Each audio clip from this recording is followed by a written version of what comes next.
Chers amis, j'ai le plaisir de vous accueillir ici, à Colmar, et d'ouvrir cette 19e édition des Journées nationales du patrimoine écrit, organisées à l'initiative du ministère de la Culture, de la DRAC Grand Est, de l'Agence de coopération interbiblie et de la ville de Colmar. La thématique qui sera au centre de la présentation d'aujourd'hui est ainsi libellée « Mettre en scène le patrimoine écrit de la vitrine à l'écran ». Dans cette perspective, le choix de Colmar fait tout particulièrement sens puisque sa bibliothèque municipale a connu ces dernières années d'importantes mutations. Je rappellerai tout d'abord l'aménagement en 2012 de notre médiathèque, le pôle Média Culture Edmond Gérard, dans un bâtiment historique du XVIIIe siècle, l'ancien hôpital de la ville, c'est-à-dire les lieux mêmes où nous nous trouvons. Ce projet a permis d'offrir à la population un équipement de lecture publique répondant aux attentes des habitants en termes de surface comme de services. Colmar, c'est aussi un patrimoine multiple et une richesse peu commune. Vos premiers pas dans la ville vous auront sans doute permis d'avoir un aperçu de notre cadre urbain, du décor architectural que la ville offre à ses visiteurs, s'y côtoient harmonieusement toutes les époques, du Moyen-Âge, de la Renaissance germanique jusqu'au Reichsland, en passant par le XVIIIe siècle français. Ce qui nous vaut une attractivité touristique plus qu'enviable, on parle même de surtourisme, à laquelle contribuent d'autres facteurs. Je citerai bien sûr l'importante offre muséale, le musée Unterlinden, bien sûr, mondialement connu grâce au retable d'Issenheim de Matthias Grunenwald, mais aussi le musée Bartholdi. On ne souligne jamais assez que la Statue de la Liberté est la création d'Auguste Bartholdi, un génie colmarien. Plusieurs d'entre vous auront l'occasion de découvrir ces établissements en fin de journée. Nous revenons aux bibliothèques. Les collections conservées dans notre bibliothèque patrimoniale des Dominicains sont la troisième facette de l'héritage d'une longue histoire et que celle-ci a heureusement préservée. Par leur richesse, leur profondeur chronologique, par leur variété typologique, elles pourraient faire l'orgueil d'une grande métropole régionale, alors que, je le rappelle, Colmar se classe dans la catégorie des villes moyennes. De longue date, consciente de cette singularité, la municipalité a porté, à partir de 2015, un ambitieux projet tout à la fois de restauration architecturale, de mise en valeur des collections. Tout y invitait d'ailleurs non seulement les trésors conservés ici, mais aussi le cadre d'exception offert, le site historique de la bibliothèque municipale depuis 1951, à savoir le couvent du cloître des Dominicains du XIIIe-XIVe siècle et totalement jumeau du couvent des Unterlinden. Après l'ouverture en 2012 du pôle Média Culture, nouvel équipement de lecture publique apte à répondre aux attentes des colmariens en matière d'espace, d'offres documentaires et de loisirs, le projet dominicain a représenté le deuxième volet de la rénovation du réseau des bibliothèques avec la restauration du site historique, du service de l'ancien couvent des frères dominicains partiellement classés au monument historique. Il s'agissait d'un projet culturel phare de la municipalité qui s'est prolongé jusqu'en 2022 en raison d'aléas divers, complexité technique d'un chantier en monument historique, mais également soumis aux aléas de l'incendie de Notre-Dame de Paris en avril 2019 et vous aussi, vous connaissez bien l'épisode de la pandémie. Le projet représente l'expression d'une volonté forte, remettre à niveau les conditions de conservation des collections et offrir à tous les publics des conditions d'usage optimales des lieux, permettre aux habitants et aux touristes de se réapproprier un monument remarquable, mais mal connu car peu ouvert sur l'extérieur, mettre en valeur des collections exceptionnelles en les servant dans une muséographie soignée, doublée par une gratuité d'accès, et enrichir l'offre culturelle de la ville en mettant en lumière une autre facette de son patrimoine à côté de celle de longue date qui font son attractivité, Unterlinden et l'ensemble des autres éléments du patrimoine. Le parti de restauration a visé à retrouver l'intégrité des volumes et les dispositions d'origine afin de révéler l'édifice. Les ouvrages comme les charpentes, les menuiseries anciennes évoquent toute la richesse historique de l'ancien couvent. Au cœur du site, le jardin du cloître et le jardin des simples complètent, par leur couleur et leur attrait, la lecture du bâti existant. À l'issue de cette campagne de travaux, la bibliothèque des Dominicains révèle aujourd'hui sa richesse extraordinaire. L'établissement s'ouvre librement et gratuitement à un large éventail de visiteurs. Le grand public, attiré par la découverte gratuite du couvent restauré et du parcours muséal. Les usagers de la bibliothèque qui retrouvent une offre de presse en salle de lecture, ainsi que l'accès aux collections d'études et régionales empruntables à domicile. Les chercheurs d'ici et d'ailleurs, intéressés par les exceptionnels fonds patrimoniaux, et les habitants qui viennent en été dans un paisible îlot de fraîcheur. Un axe majeur de l'attractivité de la bibliothèque porte en outre l'accueil des scolaires, mais également sur l'animation du lieu, des conférences, des présentations d'ouvrages, des participations régulières aux manifestations nationales, les journées du patrimoine, les nuits de lecture et des musées. Rendez-vous au jardin également. Depuis peu, une animation autour de la presse Gutenberg, le cloître des jardins, offre un cadre d'exception aux spectacles, les lectures, le théâtre, les concerts. La bibliothèque des Dominicains assume ainsi sa pleine vocation de lieu patrimonial ouvert à tous. Permettez-moi juste quelques chiffres. 64 900 entrées de visiteurs, dont 2500 scolaires accueillis dans le cadre de l'offre pédagogique et de l'éducation artistique et culturelle. J'ajoute les retours nombreux, oraux et écrits, qui se concentrent dans le livre d'or, qui salue unanimement la qualité du travail architectural et muséal, exprimé par un public international qui va de l'Allemagne au Japon, en passant par tous les pays d'Europe. Colmar apparaît ainsi comme le lieu tout désigné pour traiter les nombreux sujets inscrits à la thématique de ces journées. Nous aurons tout à l'heure l'occasion de présenter et de détailler les choix qui ont présidé au projet colmarien, et vous aurez l'occasion, en fin de journée, d'apprécier in situ l'ensemble de cette réalisation. Le lieu servira en effet de cadre au cocktail offert par la ville aux participants. En attendant, je vous souhaite de passionnantes discussions et de très fructueux échanges. Merci à vous.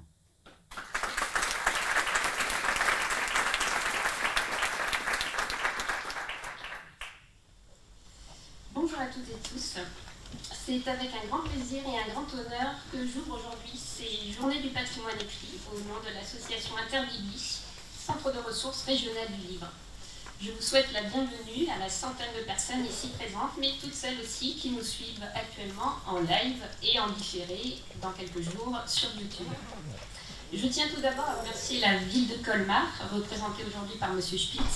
Nous retrouvons Monsieur le maire ce soir au cocktail, pour son accueil dans les différents lieux remarquables de la commune, pour la mise à disposition d'une partie de l'équipe de la bibliothèque, que je remercie vraiment pour leur appui technique, logistique, et de donner ainsi un cadre de travail et d'échange optimal à ces 18e journées du patrimoine écrit. Ces dernières ont été initiées par le service du livre et de la lecture, avec la volonté de les faire vivre sur les territoires, et je salue le choix de mettre en lumière, Monsieur Spitz, vous m'excuserez, vous ne m'en voudrez pas, une ville de taille moyenne, vous l'avez dit vous-même, mais grande à plus d'un titre, notamment par une des plus grandes collections d'incunables après la BNF. Choisir Colmar aussi, car situé non loin de la capitale européenne Strasbourg, qui vit depuis le mois d'avril au rythme effréné d'une programmation ou d'une labellisation pleinement méritée de capitale mondiale du livre UNESCO.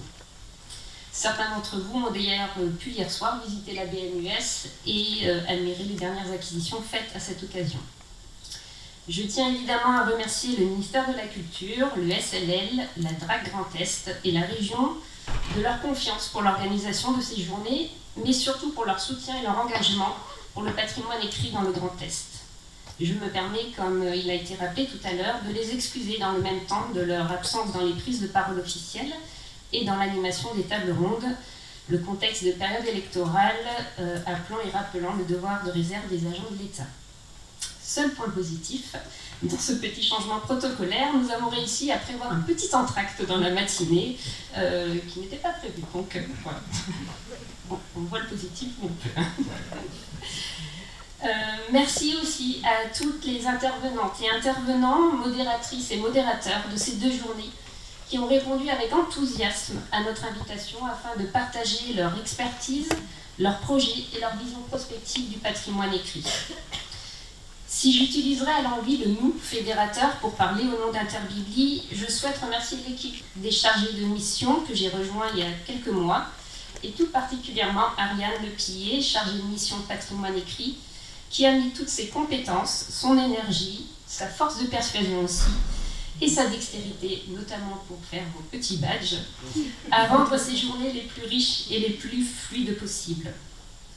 Merci également à notre conseil d'administration, présidé par Christophe Cassiori, qui est dans la salle, dont certains membres sont en expertise sur les questions patrimoniales, de nous permettre de porter des projets de cette ampleur à Interbibli. Je reviendrai sur le lien entre patrimoine écrit et notre association un peu plus tard dans mon propos. Les JPE, permettez-moi de les appeler ainsi, pourraient être en quelque sorte, pour rester dans le langage de la scène, une avant-première des Journées européennes du patrimoine qui auront lieu en septembre sur le thème patrimoine des itinéraires, des réseaux et des connexions et patrimoine maritime. Je dirais que les JPE sont plutôt aux Journées européennes du patrimoine une mise en lumière, un coup de projecteur sur un des acteurs tant le patrimoine écrit est intrinsèque, inhérent, corollaire à tout patrimoine matériel, immatériel, bâti, industriel pour exemple. Cartes et plans, carnets de bord, manuscrits, documents administratifs qui sont généralement présentés d'ailleurs au grand public à cette occasion.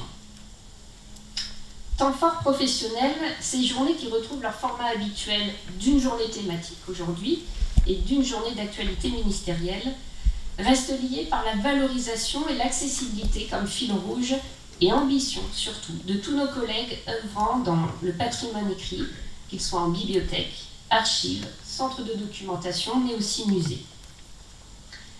Le Grand Est peut s'enorgueillir d'avoir des patrimoines et un patrimoine écrit riche, présent sur l'ensemble du territoire. Avec 7 bibliothèques municipales classées, un réseau de plus petits établissements avec des fonds patrimoniaux, des bibliothèques singulières comme celle des Alsatiques du Crédit Mutuel, les collections recensées, signalées, conservées et valorisées sont exceptionnelles.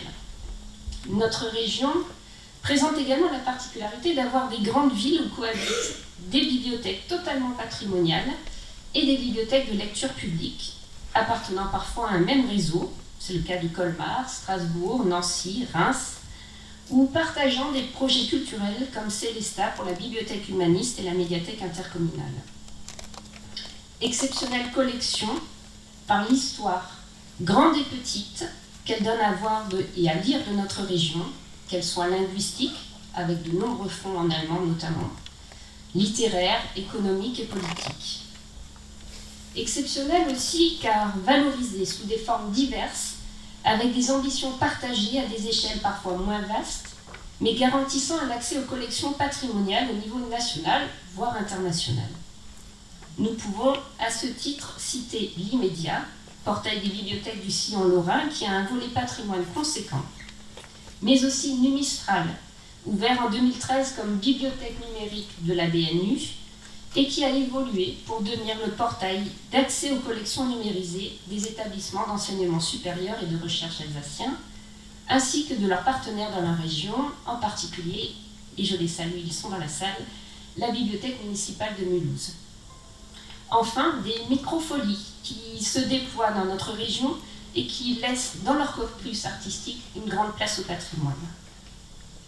Les médiathèques départementales, des 10 départements constitutifs du Grand Est, même si quelque peu plus éloignées de ces questionnements, sont elles aussi conscientes des enjeux et impliquées dans l'accompagnement des bibliothécaires salariés, et parfois bénévoles, en charge des fonds patrimoniaux.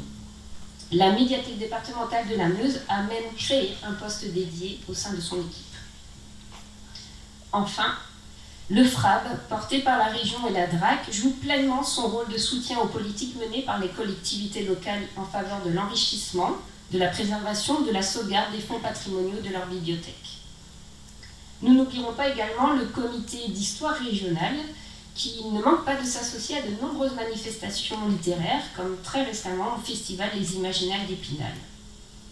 On notera enfin le changement d'échelle de l'Espace Gutenberg, association de Strasbourg, qui pour ses 20 ans devient pôle d'excellence dédié au patrimoine, technique, savoir-faire des métiers de l'imprimerie et des arts graphiques. Vous le voyez, c'est dans ce contexte passionnant et fertile qu'Interbiblies s'associe activement depuis de nombreuses années avec tous les partenaires institutionnels précédemment cités. Avec un poste pleinement dédié au patrimoine écrit et financé par la DRAC, une vice-présidente ici présente, Emmanuelle Minot-Richaume, directrice adjointe et en charge du pôle patrimoine de la médiathèque Jacques Chirac de Troyes, une commission patrimoine constituée d'une 20aine de membres. C'est de manière dynamique qu'Interbiblies, par sa fonction de centre de ressources, accompagne et anime le réseau des bibliothèques et des archives.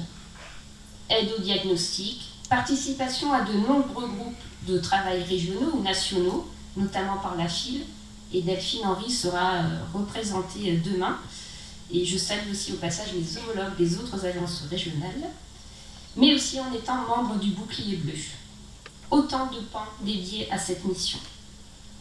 Les plans de conservation partagés, des périodiques et de la littérature jeunesse sont également copilotés par l'association, et cette mutualisation dont nous mesurons l'ampleur, de mise en œuvre notamment, mais aussi la pertinence à échelle régionale, sera abordée demain.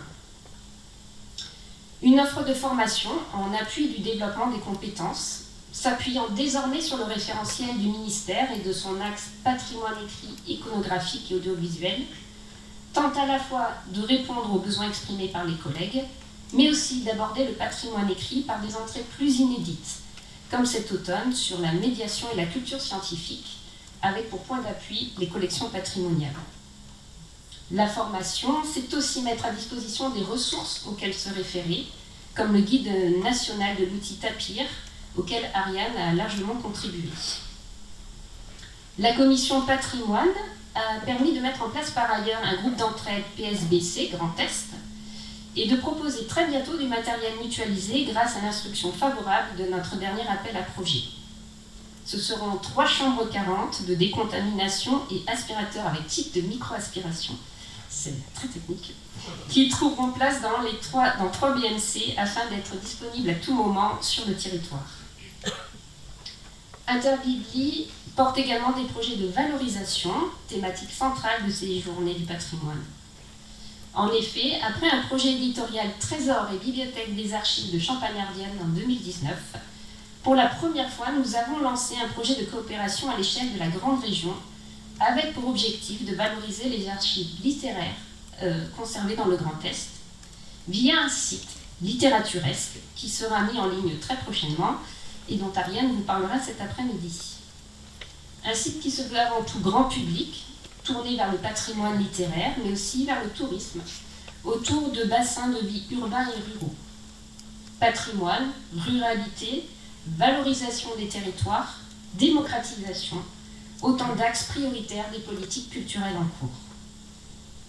Enfin, d'un point de vue plus technique, Interbiblies est pôle associé régional de la BNF et, à ce titre, a plus que largement contribué aux grandes campagnes de signalement des collections.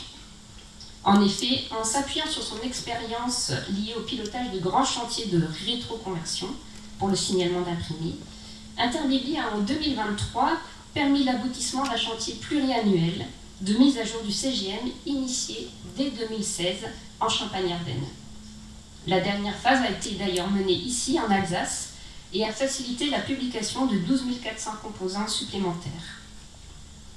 Cette réalisation est le résultat depuis 7 ans des efforts combinés des catalogueurs itinérants recrutés pour ces missions, de la chargée de mission de patrimoine et du travail interne aussi à tous les établissements du Grand Est. On compte désormais plus de 56 000 nouveaux composants publiés à ce jour dans le CGM. Pour finir, il y a fort à parier que de nouvelles missions patrimoniales seront accompagnées par Interbiblies, notamment sur des fonds particuliers comme celui d'André Dautel, qui a été catalogué par Ariane pour le versement dans Gallica dans sa numérisation prochaine. Il y a fort à parier aussi que nous parlerons encore dans les bibliothèques de patrimoine au pluriel, puisque c'est le thème retenu pour les Nuits de la Lecture 2025. Mais il y a surtout à espérer fort, que ce soit dans les réserves, dans les rayonnages, dans les vitrines, sur des écrans ou en réalité virtuelle, que le patrimoine écrit pour sa beauté, sa durabilité, ses valeurs, trouve et trouvera sa place dans notre culture et histoire commune, celles qui ont été écrites, qui s'écrivent à l'instant où je vous parle et celles à venir.